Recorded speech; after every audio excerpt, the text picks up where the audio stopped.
علم کے ہوں گے چراغ روشن، جگمگائیں گے دلوں کے درپن. انہی آواز، انہی لفظوں، انہی صداؤں کے ساتھ ایک بار پھر فیضان علم میں سلیمان ثانی اور نور فاطمہ حسب معمول موجود ہیں، اور ہمارے ساتھ علماء کرام ایک اہم ترین موضوع پہ گفتگو فرمائیں گے. جو پینل آج ہمارے ساتھ موجود ہیں ان میں سب سے پہلے محترم مفتی عبدالرؤف صاحب. کیسے ہیں سر؟ السلام علیکم. السلام ورحمۃ اللہ. پھر خوش آمدید کہتے ہیں ہم آپ کو اس بزم میں فیضان علم میں. بہت شکریہ. ان کے ساتھ ہی تشریف فرما ہے یقینی طور پر ایک بہت شعراء آفاق نام، ایک بہترین شخصیت، مفتی احمد منیر نورانی صاحب. کیسے مزاج ہیں نورانی صاحب آپ کے؟ ہم آپ کو خوش آمدید کہتے ہیں. جزاک اللہ، اللہ پاک سلامت رکھے. ایک اور شخصیت جن کا تعارف، تعریف اور جن سے کلام بھی ہم نے سنے ہمارے پچھلے سیگمنٹ میں، میلن ایگرو کے مہمان میں وہ شامل تھے. فیضان علم میں بھی ہم ان سے کچھ فیض پانا چاہتے ہیں، اس لیے ہمارے ساتھ شاذ بھائی موجود ہیں. شاذ بھائی ایک بار پھر خوش آمدید. بہت خوشی کہ اللہ تعالیٰ نے ہمارے ملاقات اور قربتوں اور صحبتوں کے لمحوں کو اور بڑھا دیا. اب یہ قربتیں جاری رہیں گی انشاءاللہ. آج جو موضوع گفتگو ہے وہ میں بتاتا چلوں. آج علماء نے فیصلہ کیا اور آج جمعہ، یوم جمعہ کو یوم القدس کا نام دیا گیا. بیت المقدس لمحہ فکر ہے. آج صرف علم کے چراغ نہیں بلکہ دیکھے جائیں تو آج بہت سے مسلمانوں کی آنکھوں سے رنج و علم کے بھی چراغ روشن ہو رہے ہیں. اسی موضوع پہ ہم گفتگو فرمائیں گے اور بلا تاخیر سوالات کا آغاز کرتے ہیں. جیسے کہ آج کا موضوع آپ نے واضح کر دیا ہے ہمارے ناظرین کے لیے بھی اور ہمارے علماء کرام کے لیے بھی، تو مسجد اقصیٰ جو ہے وہ بے شک مسلمانوں کا قبلہ اول ہے اور مسلمانوں کو اس سے ایک والہانہ محبت ہے. سب سے پہلے تو میں یہی جاننا چاہوں گی کہ مسجد اقصیٰ مسلمانوں کے لیے اس قدر اہمیت کی حامل کیوں ہے؟ بسم اللہ الرحمن الرحیم، نحمدہ ونصلی ونسلم علی رسولہ الکریم، اما بعد. اس کا تاریخی پس منظر بہت لمبا ہے اور چند باتیں مختصراً عرض کرتا ہوں کہ قرآن کریم کے اندر اللہ رب العزت نے اسے یہ جو قدس کا علاقہ ہے اس کو اللہ رب العزت نے ارض مبارک کے نام سے یاد فرمایا، اس کا ذکر کیا. اسی طرح نبی اکرم صلی اللہ علیہ وسلم کے معراج کا واقعہ، اس میں بھی اس کا ذکر ہے. سبحان الذی اسری بعبدہ لیلا من المسجد الحرام الی المسجد الاقصی، تو وہاں پہ بھی اس کا ذکر ہے. تو بنیادی طور پہ یہ ہمارے عقیدے اور ہمارے دین کی بنیادوں جو ہے وہ اس عرض سے ملتی ہیں. اسی طرح مختلف احادیث میں اس کی بہت سے فضائل بھی ہیں. دنیا کے اندر دوسری مسجد جو ہے وہ مسجد اقصی ہے. پہلی مسجد حرام ہے، دوسری مسجد اقصی ہے. اور اسی طرح حدیث مبارکہ میں ہے کہ 3 مساجد ایسی ہیں کہ جس میں عبادت کی نیت سے سفر کیا جا سکتا ہے. اس میں مسجد حرام ہے اور دوسری مسجد اقصی ہے اور مسجد نبوی ہے. اور اسی طرح مسجد اقصی میں نماز پڑھنے کی بھی بڑی فضیلت کہ ایک نماز جو ہے تقریباً 1000 نمازوں کے برابر ہے. تو ایک ہمارے لیے بحیثیت مسلمان اور اسلامی دنیا کے لیے اس کی اہمیت کیوں نہ ہو. بلکہ ایک اور حدیث ہے کہ جس کے اندر اس کی فضیلت یوں بیان فرمائی کہ نبی اکرم صلی اللہ علیہ وسلم کا ارشاد گرامی ہے کہ مسجد اقصیٰ کی فضیلت بیان کرتے ہوئے آقا نامدار صلی اللہ علیہ وسلم فرماتے ہیں کہ وہاں پہ نماز جو ہے 1000 نمازوں کے برابر ہے.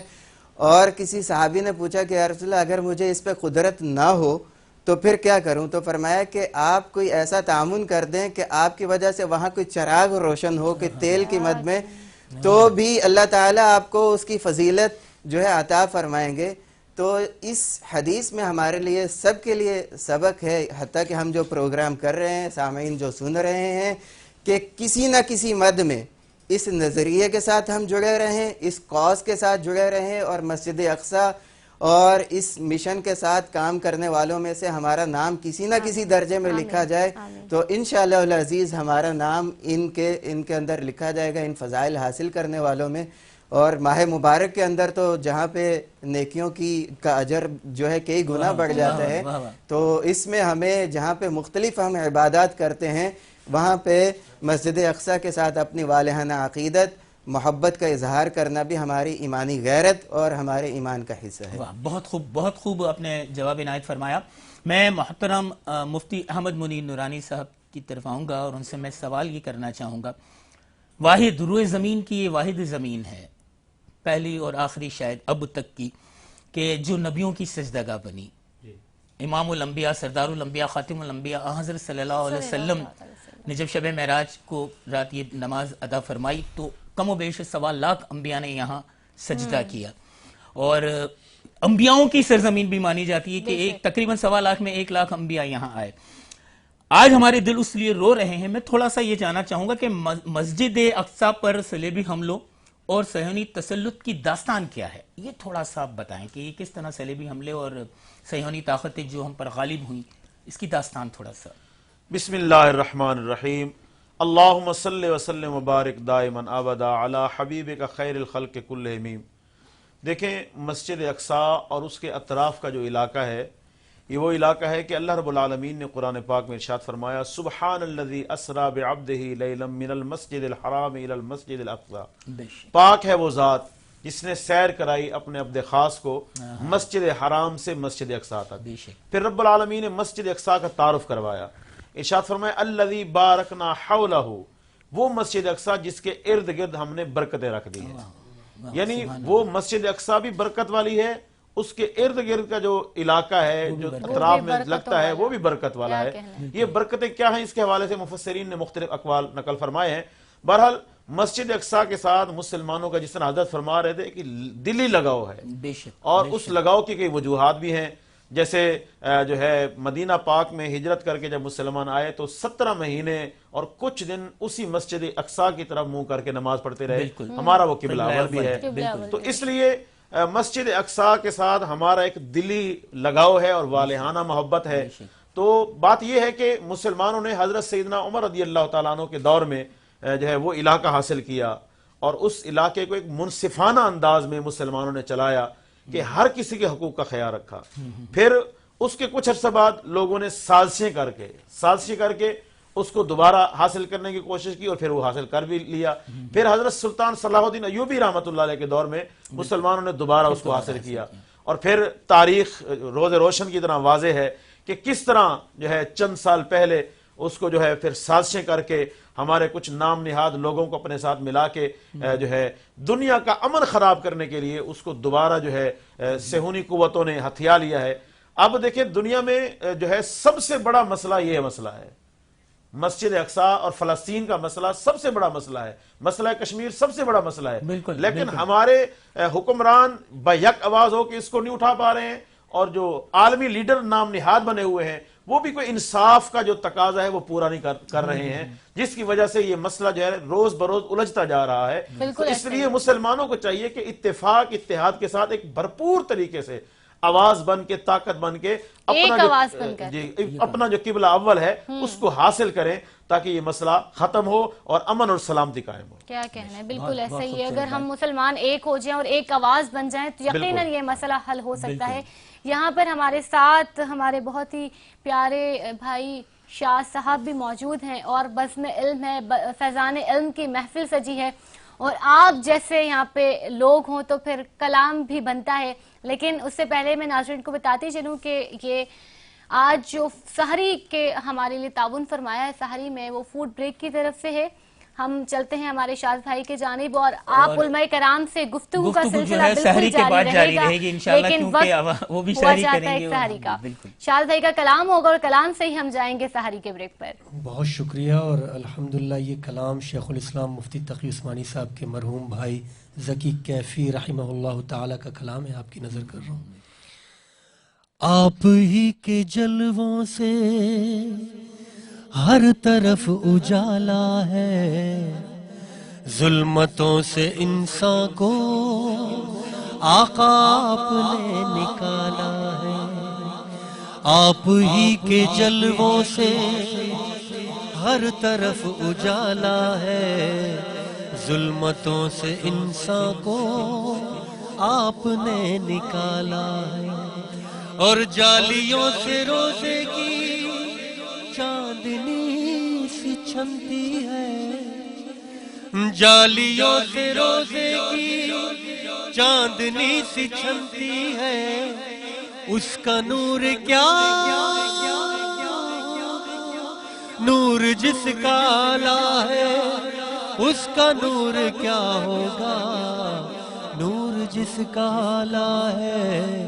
آپ ہی کے جلووں سے، اور ان کی ایک نظر سے پہلے، ان کی ایک نظر کے بعد، مفتی صاحب توجہ، ان کی ایک نظر سے پہلے، ان کی ایک نظر کے بعد، ہر طرف اندھیرا تھا، ہر طرف اجالا ہے، ہر طرف اندھیرا تھا، ہر طرف اجالا ہے آپ ہی کے جلووں سے، اور غرق بحر عصیاں میں کب کے ہو گئے ہوتے، غرق بحر عصیاں میں کب کے ہو گئے ہوتے، ہم گناہ گاروں کو آپ نے سنبھالا ہے، ہم گناہ گاروں کو آپ نے سنبھالا ہے۔ اور اس کا مقصد ہے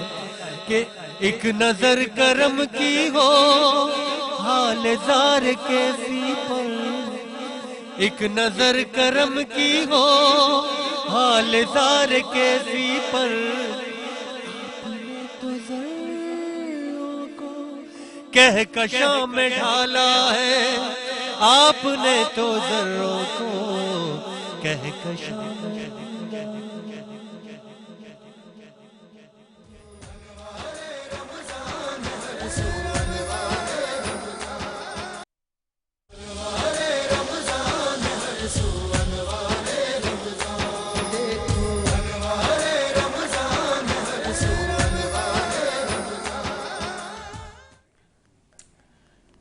وقفہ سحر کے بعد ایک بار پھر فیضان علم کے ساتھ حاضر ہیں۔ علماء کرام سے بہت اہم ترین موضوع پر بات چیت چل رہی تھی، قبلہ اول بیت المقدس، جمعۃ الوداع یوم الاقدس منایا جا رہا ہے، یوم القدس منایا جا رہا ہے، اور اسی پر ہم بات چیت جاری رکھیں گے بلا تاخیر، تاکہ زیادہ سے زیادہ لوگوں کو بیت المقدس کے بارے میں علم ہو، آگاہی ہو کہ اصل مسئلہ کیا ہے، یہ مسلمانوں کے لیے کتنا اہم ترین ہے۔ سوالات کا آغاز کرتے ہیں۔ بالکل، جیسے کہ ہم نے بریک سے پہلے مسجد اقصیٰ کے فضائل کے بارے میں بات کی کہ کیا فضائل ہیں اس کے، یقیناً قبلہ اول ہے ہمارا، تو بہت فضائل ہیں، قرآن پاک میں خود مسجد اقصیٰ کا ذکر ہے، لیکن جو آج کل ہم حالات دیکھ رہے ہیں، اور یہ حالات تقریباً ہر رمضان میں دہرائے جاتے ہیں، جو مسجد اقصیٰ پر ظلم کی داستان ایک طرح سے رقم کی جا رہی ہے، نہ وہاں پہ بچوں کو دیکھا جا رہا ہے، نہ وہاں پہ عورتوں کو دیکھا جا رہا ہے، نہ مردوں کو، یکساں سلوک سب کے ساتھ کیا جا رہا ہے۔ اور اس پر اگر ہم دیکھیں ہمارے حکمرانوں کو، تو تمام تر حکمران سے مذمتیں کر رہے ہیں، مذمتیں کر کے خاموش ہو رہے ہیں، اس کے علاوہ ان کا کوئی رد عمل، ان کا کوئی عمل سامنے نہیں آ رہا، تو کیا صرف مذمتیں ان تمام تر چیزوں کا حل ہے؟ بسم اللہ الرحمن الرحیم۔ اگر آپ کی اجازت ہو تو میں ایک واقعے سے اپنے جواب کا آغاز کروں گا۔ حضرت سیدنا عمر فاروق رضی اللہ تعالیٰ عنہ کے دور میں جب بیت المقدس فتح ہوا، تو فتح ہونے سے پہلے ان لوگوں نے کہا تھا بھئی ہم آپ سے جنگ نہیں کرنا چاہتے، کیونکہ ہمیں پتہ ہے، ہم نے اپنے کتابوں میں پڑھا ہے کہ یہ علاقہ آپ کے پاس آنا ہے، ہماری صرف ایک خواہش ہے کہ اس وقت جو آپ کے امیر المومنین ہیں آپ ان کو بلائیں، ہم ان کو دیکھنا چاہتے ہیں، ان کی زیارت کرنا چاہتے ہیں، ہم نے جو ان کے بارے میں علامتیں پڑھی ہیں وہ علامتیں ہم دیکھ لیں اور پھر یہ آپ کے حوالے کر دیں گے۔ تو حضرت ابو عبیدہ بن الجراح رضی اللہ تعالیٰ عنہ یہ اس وقت مسلمانوں کے کمانڈر ان چیف تھے، تو انہوں نے حضرت عمر کو خط لکھا۔ حضرت عمر رضی اللہ تعالیٰ عنہ تشریف لائے۔ حضرت عمر رضی اللہ تعالیٰ عنہ کوئی عام ہستی نہیں ہے، بے شک 22,000 مربع میٹر کے حکمران۔ تو حضرت عمر رضی اللہ تعالیٰ عنہ جب آئے تو ایک کمزور سی سواری تھی، اور جو آپ نے جبہ پہنا ہوا تھا اس پر 14 سے زیادہ پیوند لگے ہوئے تھے، آپ کے ساتھ ایک غلام تھا، اب باری باری سوار ہو رہے تھے، باری پہ غلام سوار ہوتا، باری پہ آپ سوار ہوتے۔ اتفاقاً جب وہاں پہنچنے کی قریب ہوئے تو غلام کی سواری کی باری تھی، حضرت عمر کے چلنے کی پہلے تھی۔ تو لوگوں نے جب دیکھا بھی یہ کوئی جو ہے نا سیاہ فوم اور عجیب شخص جو ہے یہ سوار ہے، تو لوگوں نے کہا یہ آپ کا امیر المومنین ہے، اس سے تو خوبصورت وہ ہے جو چل رہا ہے۔ تو حضرت ابو عبیدہ نے کہا امیر المومنین وہ نہیں ہے جو سوار ہے، امیر المومنین وہ ہے جو چل رہا ہے۔ بہرحال یہ ایک پیغام ہے ہمارے آج کے حکمرانوں کے حوالے سے۔ حضرت عمر جب وہاں پہنچے تو حضرت ابو عبیدہ نے عرض کی کہ اے امیر المومنین، کاش آپ کے پاس شاہی سواری ہوتی، شاہی لباس ہوتا، آج ہمارا روب و دبدبہ ان پہ بیٹھتا. تو حضرت عمر رضی اللہ تعالیٰ عنہ نے جب یہ سنا تو آپ جلال میں فرمایا اے ابو عبیدہ اگر میں نے حضور کی زبان سے آپ کے فضائل نہ سنے ہوتے تو میں آج آپ کو سزا دیتا. مسلمانوں کا روب اور دبدبہ لباس میں نہیں ہے, سواری میں نہیں ہے. میں نے حضور کو فرماتے ہوئے سنا. حضرت عمر نے فرمایا کہ میں نے حضور صلی اللہ علیہ وسلم کو فرماتے ہوئے سنا. آقا علیہ السلام نے فرمایا میری امت جب تک قرآن کا دامن تھام کے رکھے گی ساری دنیا پہ غالب رہے گی, اور جب میری امت قرآن کا دامن چھوڑ دے گی پھر مغلوب ہو جائے گی. آج جو امت کا حال ہے, جس طرح آپ فرما رہی تھی, امت کا جو حال ہے اس کی سب سے بڑی وجہ یہ ہے کہ ہم قرآن کی تعلیمات سے دور ہو گئے ہیں. دیکھیں قرآن پاک نے ہمیں جہاد کا حکم دیا, قرآن نے ہمیں ہر وقت تیاری کا حکم دیا تھا. آج مسلمان اور مسلمانوں کے حکمران, مسلمان ممالک اگر تیار رہتے جہاد کے لیے اور اسلامی جو شعائر ہیں ان کی حفاظت کے لیے تیار رہتے تو یہ دن ہمیں نہ دیکھنا پڑتے. آج ہر ملک, ہر شخص جو ہے وہ مصلیحت کا شکار ہے, صرف مذمت تک کام ہو رہا ہے, اس کے آگے کام نہیں ہو رہا, جس کی وجہ سے دن بدن ان کے مظالم بڑھ رہے ہیں. رمضان مبارک میں تو یہ زیادہ رپورٹ ہوتے ہیں, رمضان کے علاوہ بھی وہ لوگ مظالم کر رہے ہیں, اور مسلمان کا جو خون ہے وہ بہایا جا رہا ہے, اور ہم صرف جو ہے نا مذمت کی حد تک بیٹھے ہوئے ہیں.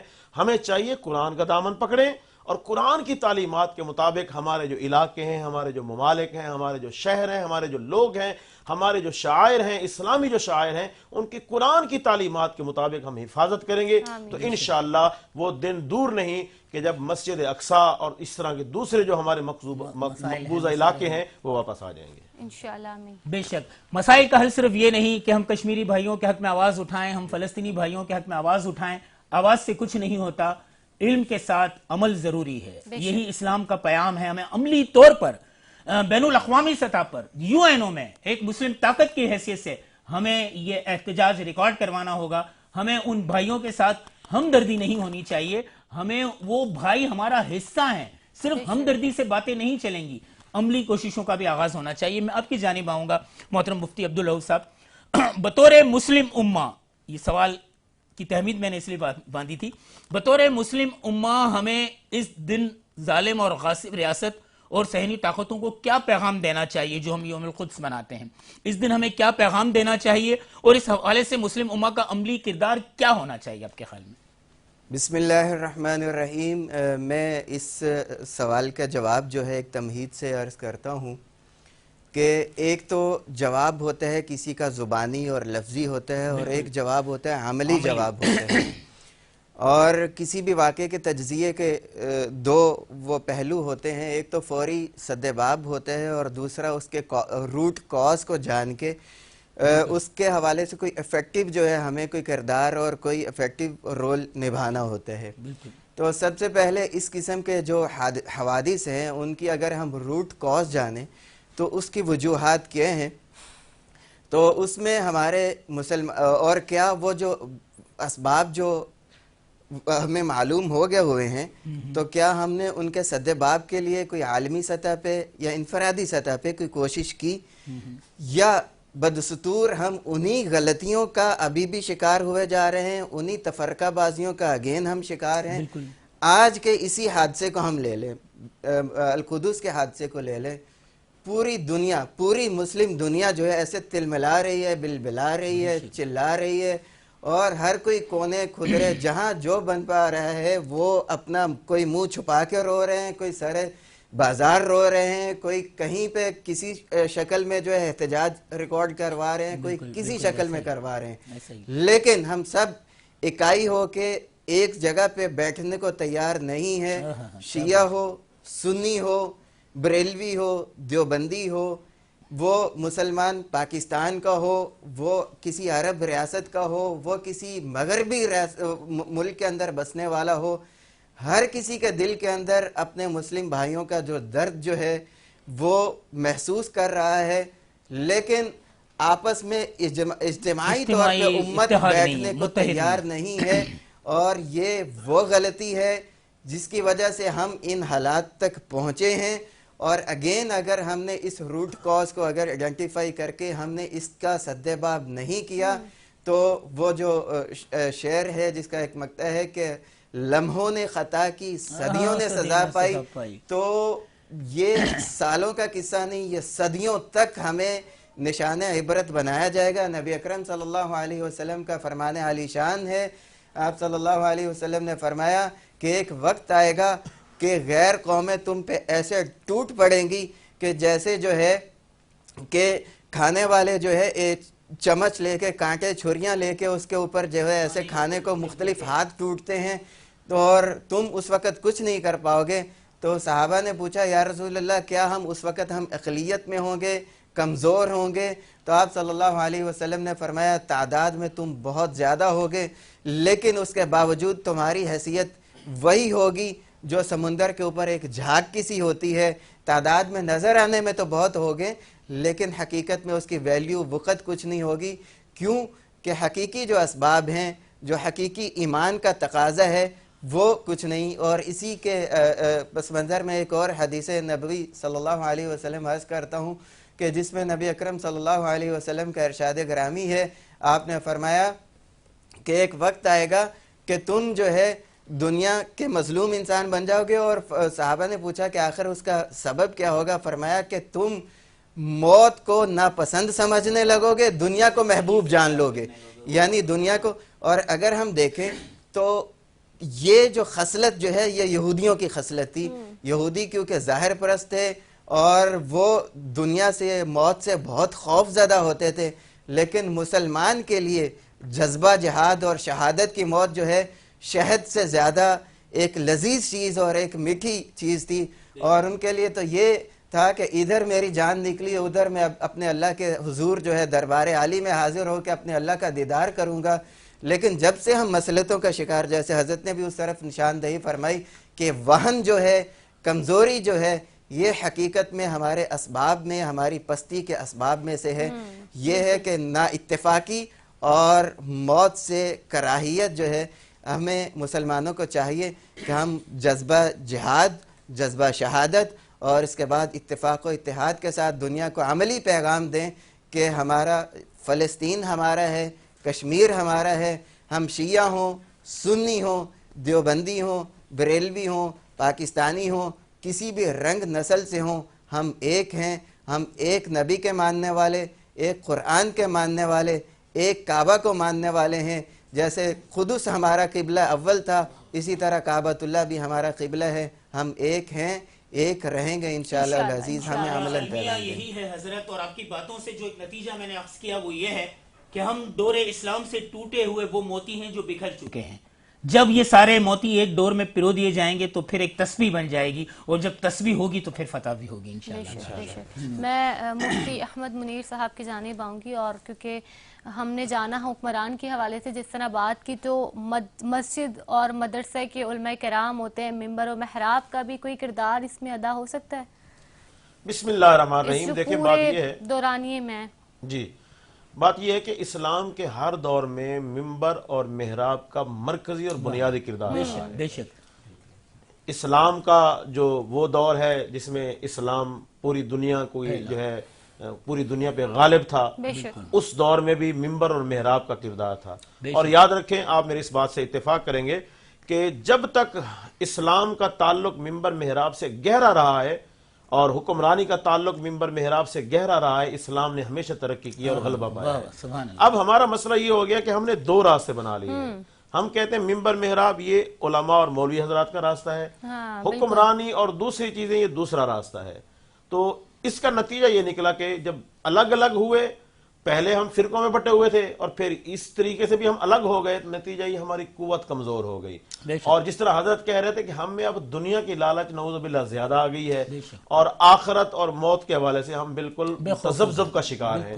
اور ممبر محراب جو ہے، یاد رکھیں، ممبر محراب سے ہمیشہ حق کی آواز بلند ہوئی ہے، اور ممبر محراب سے آج بھی یقیناً آپ میری اس بات سے اتفاق کریں گے کہ آج بھی اس دور میں بھی جہاں خاص طور پہ ہمارا جو ملک ہے، اس میں ممبر اور محراب کو سرکاری سرپرستی حاصل نہیں ہے، اس کے باوجود ممبر محراب اپنا کام کر رہا ہے، ہر لحاظ سے کر رہا ہے۔ اور اس دور میں بھی جو حق کی آواز اٹھ رہی ہے، جو فلسطین کی آزادی کی آواز اٹھ رہی ہے، مسجد اقصی کے حقوق کی آواز اٹھ رہی ہے, کشمیریوں کی آزادی کی آواز اٹھ رہی ہے, سب سے زیادہ توانا اور طاقتور جو آواز ہے وہ منبر و محراب سے اٹھ رہی ہے. تو ہمارے مساجد ہوں, ہمارے مدارس ہوں, یہ ایک بنیادی اور اہم کردار ادا کر سکتے ہیں, لیکن ضرورت یہ ہے کہ ہمارے جو با اختیار لوگ ہیں وہ ان تک پہنچیں, ان کی آواز لیں, ان کی آواز کے ساتھ اپنی آواز ملائیں, ان کی طاقت کے ساتھ اپنی طاقت ملائیں.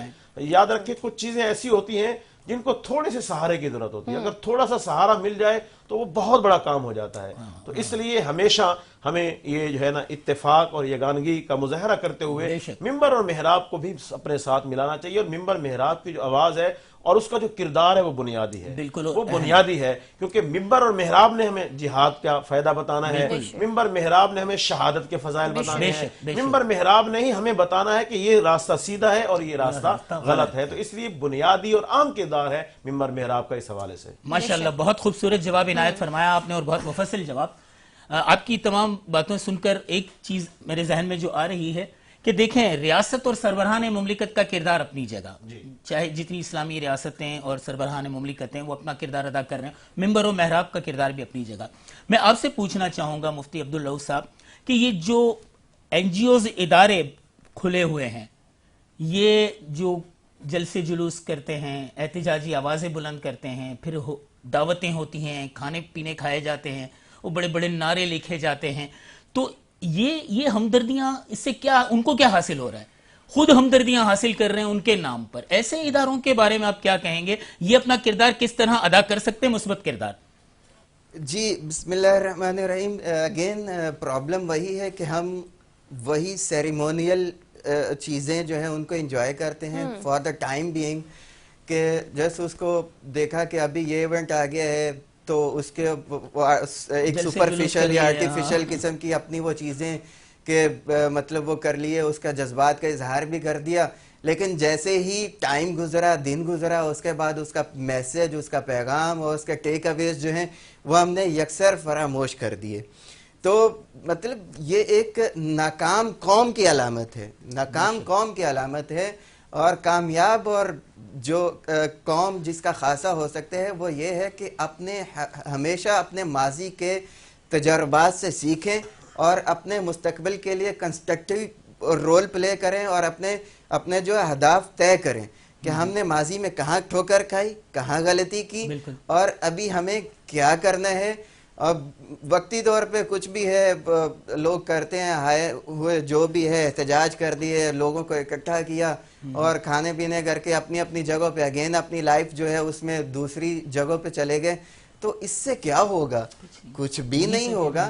ہاں البتہ اس حد تک یہ ہے کہ یہ ایک جذبہ اور ایک پیغام جو ہے ہمارے ہاں باتوں کی حد تک تو زندہ ہے, لیکن عمل کی دنیا میں کبھی بھی وہ پنپ نہیں سکتا. یہ نظریہ اگین کبھی بھی عمل اور کردار کا ہمارا وہ ہم آہنگ نہیں ہو سکتا. تو اس کے لیے ضروری ہے کہ ہم اپنی ماضی کی غلطیوں پہ نظر دوڑائیں اور اپنے حکمرانوں کو ان کو باقاعدہ مجبور کریں, قراردادوں کی صورت میں ان کو ہم اپنے مطالبات منوائیں. جہاں پہ ہم الیکشن میں اپنی نالیوں اور اپنی سڑکوں کے مطالبات کرتے ہیں اور اپنے چھوٹے چھوٹے وہ برادری اور اس سسٹم کی بات کر رہے ہوتے ہیں, کیوں نہ وہاں پہ ہم عالمی ایشوز کی بات کریں, کیوں نہ ہم وہاں پہ اپنے مظلوم بھائیوں کے ہم آہنگ ہو کے بات کریں کہ ہم ہمارے میسج کو آپ یو این او کی سطح پہ لے کے جائیں, عالمی دنیا تک پہنچائیں ہمارے پیغام کو. آپ صلی اللہ علیہ وسلم کا فرمان ہے, فرمایا کہ المسلم المؤمن کا جسد واحد, کہ ایک جسم کی مانند ہے, اور اگر کسی کو ایک جگہ پہ تکلیف ہو رہی ہے تو دوسرا پورا جسم جو ہے انریسٹ ہو جاتا ہے اور اس کو تکلیف محسوس ہوتی ہے. تو یہی ہے کہ اگر ہمارے دل میں واقعی ہمارے مسلم بھائیوں کا درد ہے اور ان کی کسک ہے اور اس کا احساس ہے, تو ہمیں اس کا جذبات سے بھی اور عمل سے بھی اس کا اظہار کرنا چاہیے. صرف وقتی طور پہ عارضی جذبات کا اظہار نہیں, بلکہ عملی طور پہ اپنے حکمرانوں کو بھی متوجہ کرنا چاہیے. کوئی جس شکل میں, جس جگہ پہ جس کا جو بن پڑتا ہے اپنا پیغام ریکارڈ کروائے. میڈیا والے اپنی ذمہ داری ادا کریں, حکمران اپنی ذمہ داریاں ادا کریں. اگر نہیں کرتے تو جہاں پہ ہمارے مطالبات کی باقی چیک لسٹ ہوتی ہے تو وہاں ہم اپنا ووٹ دیتے وقت، اپنا حق خود ارادیت نبھاتے وقت اس چیز کو بھی پرائرٹی میں رکھیں کہ ہماری امت کی ان ذمہ داریوں کو عالمی سطح پہ ہمارے پیغام کو پہنچا بھی رہے ہیں یا نہیں.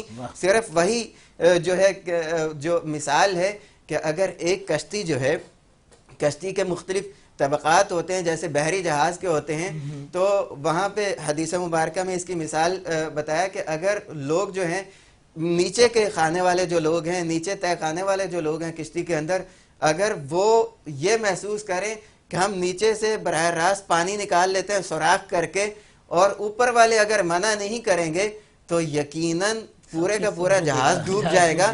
تو یہ ہمارا جہاں پہ بھی بند پڑتا ہے ہم اپنے سوراخوں کو خود بند کریں اور اپنی اہداف کو کلیئر رکھیں. بے شک خاصان رسول وقت دعا ہے، امت پہ تیری آ کے عجب وقت پڑا ہے.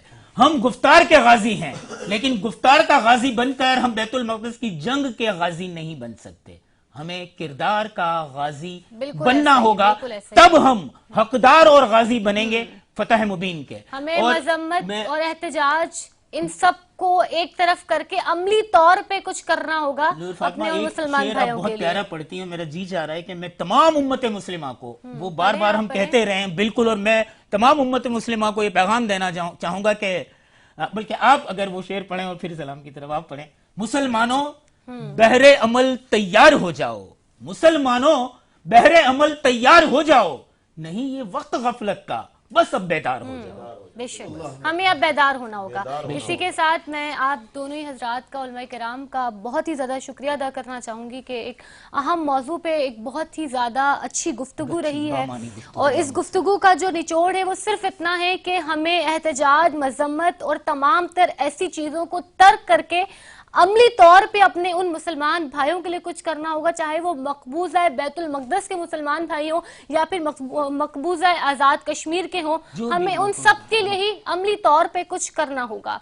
ہمارے ساتھ یہاں پہ اس فیضان علم کی محفل میں ہمارے بہت ہی پیارے بھائی حافظ حامد رضا بھی موجود ہیں، اور میں چاہوں گی کہ آپ فیضان علم کی اس خوبصورت سی محفل میں اپنا بھی حصہ کچھ ڈالیے. در نبی پر یہ عمر بیتے ہو ہم پہ لطف دوام ایسا مدینے والے کا ہے مقامی، مدینے والے کا ہے مقامی، ہو ان کے در پر قیام ایسا در نبی پر. نماز اقصیٰ میں جب پڑھائی تو انبیاء اور رسول یہ بولے. نماز اقصیٰ میں جب پڑھائی تو انبیاء اور رسول یہ بولے. نماز ہو تو نماز ایسی، نماز ہو تو نماز ایسی، امام ہو تو امام ایسا. نماز ہو تو نماز ایسی، امام ہو تو امام ایسا. اور جو غمزدوں کو گلے لگا لے، بروں کو دامن میں جو چھپا لے. جو غمزدوں کو گلے لگا لے، بروں کو دامن میں جو چھپا لے. ہے دوسرا کون اس جہاں میں، ہے دوسرا کون اس جہاں میں، سوائے خیر الانام جیسا. بلال تجھ پر نثار جاؤں، بلال تجھ پر نثار جاؤں. خود نبی نے تجھے خریدا، نصیب ہو تو نصیب ایسا، نصیب ہو تو نصیب ایسا، غلام ہو تو غلام ایسا در نبی پر۔ سبحان اللہ، کیا خوبصورت کلام آپ نے پیش کیا، اور میں ایک بار پھر آپ تینوں کا ہی شکریہ ادا کرنا چاہوں گی کہ فیضان علم کی اس محفل میں آپ لوگوں نے شرکت کی، ہمیں معلومات فراہم کی۔ یقیناً ہمارے لیے یہ معلومات حاصل کرنا بہت زیادہ ضروری تھا، ایک اہم موضوع تھا جس کے اوپر بات کرنا بھی بہت ضروری تھا۔ اور ناظرین کرام، یہ جو آج فیضان علم کا سیگمنٹ تھا، اور اس فیضان علم کا جو آج ہمارا موضوع تھا، جو مسجد اقصیٰ پر ہم نے بات کی ہے، اس کا صرف ایک ہی حل ہے کہ ہمیں اتحاد میں آ کر، متحد ہو کر ایک ہونا ہوگا، اور اپنے ان مسلمان بھائیوں کی آواز بن کر کچھ نہ کچھ ایسا کرنا ہوگا کہ وہ لوگ بھی آزادی کے ساتھ، کھلے دل کے ساتھ اسلام کی عبادت کر سکیں، اللہ کی عبادت کر سکیں۔ یہ رمضان المبارک کا اتنا خوبصورت مہینہ ہے، اپنے اختتام پر ہے، اور افسوس کی بات ہے کہ وہ ہمارے جو بھائی ہیں وہ کھل کر عبادت بھی نہیں کر پا رہے، ہماری جو بہنیں ہیں، ہمارے جو وہاں پہ معصوم بچے ہیں، وہ در بدر ہو رہے ہیں، لیکن ان کو عبادت کرنے کی جگہ تک نہیں مل رہی ہے۔ بس یہی ہے کہ ہمیں ایک ہو کر ان کی آواز بن کر کچھ نہ کچھ کرنا ہے۔ اور ناظرین کرام، اس وقت فیضان علم سے لیتے ہیں ایک چھوٹا سا بریک، ملتے ہیں بریک کے بعد۔